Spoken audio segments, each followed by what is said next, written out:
పలాసలో మాజీ మంత్రి అప్పలరాజు సీఎం చంద్రబాబుపై చేసిన వ్యాఖ్యలను ఎమ్మెల్యే శీర్ష తీవ్రంగా ఖండించారు. గడిచిన 36 గంటలుగా ఒక సైనికుడిలా వరద ప్రాంతాలలో పడవలో ప్రయాణిస్తూ బాధితులకు భరోసానిస్తున్న చంద్రబాబును రాష్ట్రం, దేశం కాకుండా ప్రపంచం చూస్తున్నదని కళ్ళు లేని అప్పలరాజుకు ఏమీ తెలుస్తుందని అన్నారు.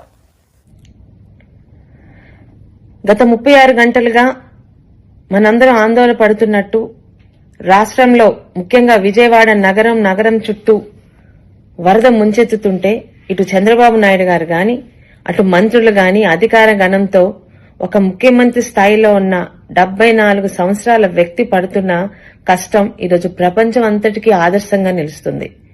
అలాంటి చంద్రబాబు నాయుడు గారి గురించి ఓడిపోయిన దగ్గర నుండి ఎక్కడ దాక్కున్నాడో తెలియదు గాని ఈరోజు 2 కెమెరాల ముందుకొచ్చి నోటికొచ్చినట్టు వాగుతున్న మాజీ మంత్రి అప్పలరాజు గారి గురించి ఆయనకి సమాధానం చెప్పడానికి మేము ముందుకొచ్చాను. అయ్యా అప్పలరాజు గారు, ఈరోజు చంద్రబాబు నాయుడు గారు తిత్లీలో ఏం చేశారు, హుదుహుదులో ఏం చేశారు, ఇప్పుడేం చేస్తున్నాడని కళ్ళుండి చూడలేని నీలాంటి కబోది మాట్లాడుతున్న మాటలకి ప్రపంచంలోని ప్రతి ఒక్కరూ అసహ్యించుకుంటున్నారు. డిజాస్టర్ మేనేజ్మెంట్ స్పెల్లింగ్ తెలియకపోయినా అర్థం తెలుసుంటుందనే అనుకుంటున్నాను. అందులో చంద్రబాబు నాయుడు గారిని మించిన నాయకులు లేరు. 24 గంటల్లో కేంద్ర ప్రభుత్వంతో మాట్లాడి దాదాపు ఈరోజు ఒక 10 ఎన్డీఆర్ఎఫ్ టీమ్స్ తో పాటు పవర్ బోర్డ్స్ తో పాటు చుట్టుపక్కల ప్రతి ఒక్క రాష్ట్రం నుంచి సహాయ సహకారాలు తీసుకుని ఈరోజు ఆయన చేస్తున్న పనికి ప్రపంచం అంతా నివ్వెరపోతుంది. ఒక ఆదర్శ ముఖ్యమంత్రిగా ఆయన ఉన్నారు. ఆయన వయసు కూడా మర్చిపోయి గత 36 గంటలకు ఆయన అసలు నిద్రపోయారో లేదో మాకు అర్థం కావట్లేదు.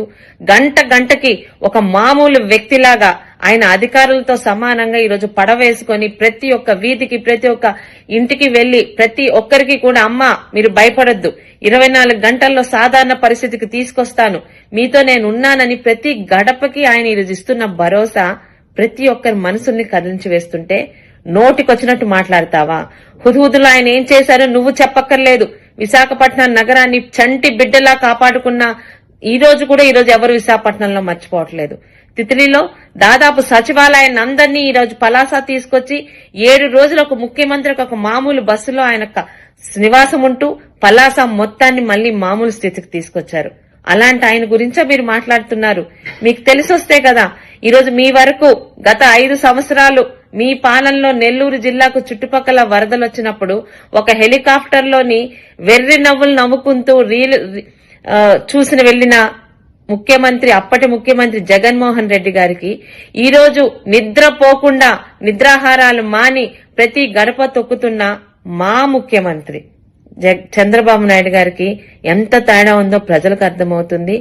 దయచేసి అనవసరంగా కెమెరా ఉంది కదా నోటుకొచ్చినట్టు మాట్లాడితే నాతో పాటు ఏ తెలుగుదేశం కార్యకర్త ఇంతకు ముందులాగా కాముగా ఉండరని మీకు సున్నితంగా హెచ్చరిక చేస్తూ చంద్రబాబు నాయుడు గారు ఎలా కష్టపడుతున్నారో రాష్ట్రంలోనే కాదు, దేశంలోనే కాదు, ప్రపంచంలో కూడా ఈరోజు మీడియా నుంచి చూస్తున్న మనిషి అన్న ప్రతి ఒక్కడికి, మెదడున్న ప్రతి ఒక్కడికి అర్థమవుతుంది. మరి మీలాంటి పశువులకి ఎందుకు అర్థం కాదో మీరు మనుషుల పశువుల మీ ఇంగిత జ్ఞానానికే వదిలివేస్తూ ఫస్ట్ అండ్ లాస్ట్ వార్నింగ్ ఇస్తున్నాను అప్పలరాజు గారు. చంద్రబాబు నాయుడు గారి గురించి మాట్లాడేటప్పుడు నోటిని అదుపులో పెట్టుకోమని మీకు సున్నితంగా హెచ్చరిక చేస్తూ మీ సోదరి గౌతు శిరీష.